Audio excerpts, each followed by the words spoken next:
이 말씀을 듣는 하나님 나라의 백성들 가운데 왕이신 하나님께서 부어주시는 은혜와 평강이 오늘도 충만케 임하시기를 축복합니다.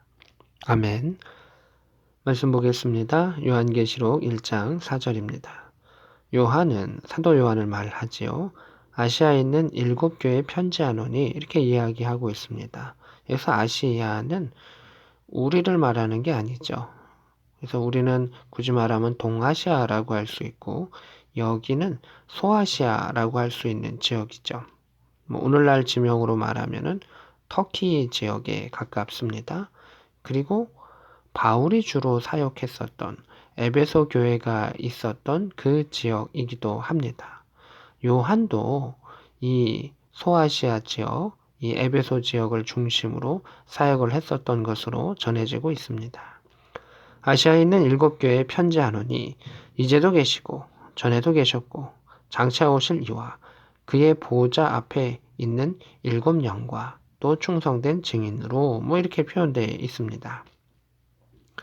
예수 그리스도와 하나님에 대한 표현들이 많이 나타납니다. 요한계시록에서는 하늘의 그러한 것들을 보았기 때문에 그 하나님의 그 영광, 또 예수 그리스도의 모습, 그런 모습들이 또 잘 표현되어 있고 그 모습을 본 자로서 얼마나 그가 위대하신가, 영원하신가라고 하는 그 부분들이 잘 표현되어 있는 것을 보게 됩니다. 전에도 계셨고 이제도 계시고 전에도 계셨고 지금도 계시면서 전에도 계시고 또 앞으로도 오실 이가 미래에 대해서 과거, 현재, 미래 모든 것을 뛰어넘으시는 이 예수 그리스도를 말할 수 있겠죠. 또 하나님을 말할 수 있습니다. 5절입니다. 또 충성된 증인으로 죽은 자들 가운데서 먼저 나시고 이렇게 되어 있습니다. 충성된 증인으로 죽은 자들 이렇게 되어 있습니다. 하나님을 믿다가 정확히는 예수 그리스도의 복음의 사역에 증인으로서 살아가다가 죽은 사람들, 가깝게는 그 사람들이죠. 그런 사람들 가운데에서 먼저 나셨다.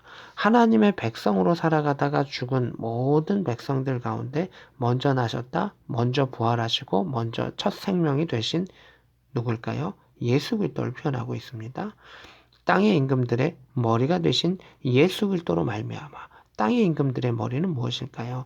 이 땅의 임금들이 내가 왕이야, 내가 왕이야, 내가 왕이야 이렇게 말하지만 결국 그 모든 왕의 왕, 만왕의 왕이시 누구시다? 여기서는 예수님이시다라고 표현하고 있습니다. 그래서 만왕의 왕을 하나님으로 표현된 것도 있지만 여기서는 예수 그리스도에 대한 표현을 계속해서 하고 있습니다. 그래서 하나님께서 그 영광을 예수 그리스도에게 허락하셨다라고 하는 것이죠. 예수 그리스도로 말미암아 은혜와 평강이 너희에게 있기를 원하노라 이렇게 말하고 있습니다. 여기서도 그 사도들의 첫 인사, 서신서, 하나님의 말씀을 전할 때 첫 인사, 은혜와 평강이 너희 가운데 있기를 원하노라. 은혜 아니면 우리가 살아갈 수 없죠. 은혜 아니면 그 전능하신 하나님과 이전에도 계셨고 지금도 계시고 앞으로 오실 그 예수 그리스도, 만왕의 왕이신 예수 그리스도 앞에 우리가 어떻게 나아갈 수가 있겠습니까? 오직 은혜로서 그 자리 앞에 주께서 부르셨기에 나아갈 수 있는 것이죠. 또한 평강이 너에게 있기를 원하라. 주 앞에 나아갈 때 은혜로 나아가지만 두려움이 있고 주저함이 있고 불안함이 있고 수치스러움이 있으면 그 앞에 나아갈 수가 없고 또 나아가기 어렵게 돼 있죠.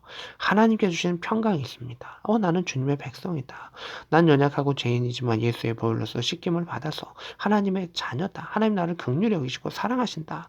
그래서 하나님 주시는 평화, 그 평강이 우리 믿음의 사람들 가운데 있을 것을 축복하고 있는 것을 보게 됩니다. 그래서 이 은혜와 평강은 이 사도들이 성도들에게 축복했던 그 말씀이기도 하지만 우리 모든 성도들이 꼭 받아야 되는 그 내용이다라고 하는 것도 우리는 볼 수가 있습니다. 은혜와 평강이 너에게 있기를 원하노라. 우리를 사랑하사 그의 피로 우리 죄에서 다시 하겠습니다. 우리를 사랑하사 그의 피로 우리 죄에서 우리를 해방하시고 이렇게 되어 있습니다. 그래서 예수님은 어떤 분이신가를 나타내는 아주 중요한 구절이죠. 예수님은 우리를 사랑하신 분이다. 우리를 사랑하셨기에 예수 그리스도의 피로 예수 그리스도의 생명으로 우리를 씻으셨다는 것이죠. 그래서 우리의 죄에서 우리를 해방시키셨다. 죄값을 치르시고 우리를 해방시키셨다.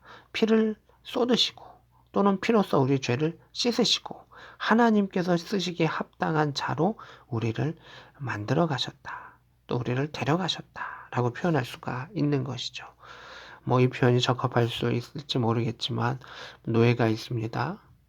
또는 죄를 지어서 끌려가는 사람이 있습니다. 근데 누군가가 그 속전을 내어서 그를 풀어준다면 너무나 큰 은혜이지 않겠습니까? 근데 예수님은 자신의 피로, 자신의 생명으로 그 모든 것을 갚아주시고 우리를 해방시켜 주셨습니다.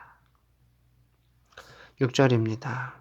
그의 아버지 하나님을 위하여 우리를 나라와 제사장으로 삼으신 우리를 위해서는 그 피로 우리를 씻으셨습니다. 그 생명으로 우리를 씻으셨습니다. 그 생명으로 대신하셨습니다. 사랑하셨기에. 그리고 예수님께서 하나님 아버지를 위하여 이렇게 되어 있습니다. 우리를 나라와 제사장으로 삼으셨다. 이게 무슨 뜻일까요? 우리를 하나님 나라 백성으로 삼으시고 하나님을 섬기는 제사장으로 삼으셨다는 것입니다. 예수님께서 자신의 피로 우리를 죄에서 건져내셔서 이제 우리가 새로운 신분을 얻게 되었는데 그 신분은 하나님 나라의 백성의 신분입니다. 그리고 하나님 나라의 백성으로서 우리가 하는 일은 왕 같은 제사장으로 내가 왕이다 이 뜻이 아니라고 말씀드렸습니다.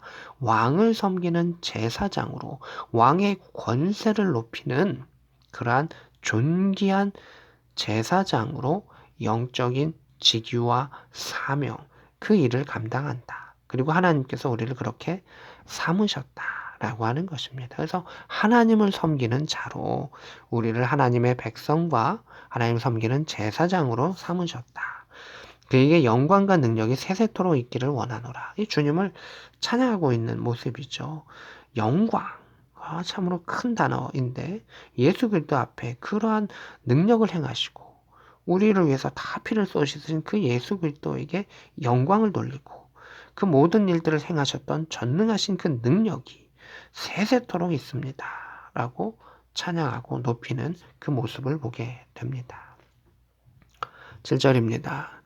볼지어다 그가 구름 타고 오시리라. 여기서도 예수님에 대해서 또 표현하고 있죠. 예수님은 이제 앞으로 어떤 일을 행하실까라고 하는 겁니다. 요 앞에는 예수님은 누구신가라고 하는 것이라면 여기는 예수님은 어떻게 하실 것인가?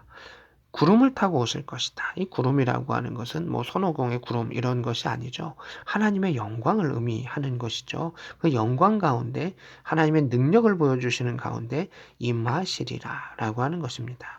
각 사람의 눈이 그를 보겠고 모든 사람들이 예수 그리스도의 오심을 공공연하게 보게 될 것이다. 예수 그리스도의 재림에 대해서 이야기하는 것이고 심판해 주러 오시는 것에 대해서 이야기하는 것이죠. 모든 족속이 다시 보겠습니다. 그를 보겠고 그를 찌른 자들도 볼 것이요. 이렇게 말하고 있습니다. 모든 사람이 눈을 보는데 그 사람들 중에는 누가 있다. 예수 그리스도를 찌른 자들이 있다라고 하는 겁니다. 우리가 이 말씀을 보면서 예수님을 찌른 자들은 못 받고 창자국 낸 그 사람들이 찌른 자들이 아닐까? 뭐 좀 넓혀보면 로마 관병 그리고 빌라도 그리고 대제사장 또 바라바요 바라바요 외쳤던 사람들 그 사람들을 말하는 거 아닐까라고 생각할 수 있을 겁니다. 근데 그것이 아니고요. 각 사람의 눈이 보겠고 이렇게 말한 것은 모든 사람이 보겠고요. 그를 찢은 자들이라고 하는 것은 예수를 구주로 영접하지 아니하고 예수에게 대항했었던 모든 사람들을 말하는 것입니다. 우리도 하나님의 말씀에 순종하지 아니하고 예수 그리스도의 그 보혈의 은혜에 고개 숙이고 숙이지 아니하면 우리도 그를 찌르는 자들입니다. 물리적으로 찌르는 것이 아니라 예수님의 마음을 찌르는 것이고요. 영혼을 찌르는 것이고요. 그를 아프게 하는 것이고요. 또 교만하게 대드는 일이 된다는 것입니다. 그것을 이렇게 표현하는 것이죠. 나는 주님을 찌르지 않았어요. 나는 주님에게 창자국 찌르지 않았어요. 그게 아니라는 겁니다. 우리가 주님의 마음을 아프시게 하고 또 그를 대적하는 그 모든 행위들, 대적이라고 하는 것이 막 돌을 들어서만 대적이 아니고요. 내 마음대로 행했고 반했었던 그 모습들도 표현할 수가 있겠죠. 땅에 있는 모든 족속이 그로 말미암아 애곡하리니 이렇게 돼 있어요. 모든 민족들이 다 애곡합니다. 왜 애곡할까요? 준비되지 않아서 그렇습니다. 믿지 않았는데 그 일이 진짜 일어나니까 그들이 다 애곡한다는 겁니다. 설마 기독교는 아니야. 예수님 다시 오지 않아. 그것은 미신이야. 종교는 헛된 것이야. 다 그랬었던 모든 사람들이 다 땅을 치고 올 것이다. 라고 이야기하고 있습니다. 8절입니다. 주 하나님이 이르시되 나는 알파와 오메가라. 이제도 있고 전에도 있었고 장차 올 자요 전능한 자라 하시더라. 이렇게 되어 있습니다. 이제도 있고 전에도 있고 장차 올 자요 전능한 자라. 이게 이제 요 앞에서도 계속 표현되어 있죠. 4절에도 이제도 계시고 전에도 계셨고 장차 오실리. 이게 뭘까요? 계속해서 재림, 예수 그리스도의 다시 오심, 하나님의 심판에 대해서 강조해 주시기 위해서 그렇습니다. 나는 왜 알파와 오메가라라고 하나님께서 이야기하셨을까요? 하나님께서는 영원하신 하나님이기 때문에 시작이와 끝이시기도 합니다. 또한 하나님이 천지를 창조하셨기 때문에 이 천지를 창조하신 것을 다시금 정리하시고 새 하늘과 새 땅을 만드시는 그 알파와 오메가의 역사를 하나님께서 행하신다. 그래서 재림과 최후의 심판을 계속해서 강조하고 있는 것입니다. 이제도 있었고 전에도 있었다. 장차 올 자다. 내가 지금도 너와 함께하고 있고 너희를 지켜보고 있다. 전에도 나는 있었고 너희들의 인간들의 행했던 모든 일들을 나는 보았다. 그리고 앞으로도 나는 그 일을 행할 것이고 나는 전능한 자라 반드시 이룰 것이다. 약속하신 것을 보게 됩니다. 사랑하는 성도 여러분, 예수님께서 우리를 사랑하셨다. 그 피로 우리를 해방하시고 하나님의 나라 백성과 제사장으로 삼으셨다라고 하는 그 하나를 우리가 기억하면서 반드시 주님 오신다라고 하는 것을 늘 마음에 되새기면서 살아갔을 때 세상과 타협하지 아니하며 또 뒤돌아보지 아니하며 주님의 나라와 승리 위해서 살아갈 수 있는 복된 저와 여러분 될 수 있기를 우리 구주 예수 그리스도의 이름으로 축복합니다. 아멘.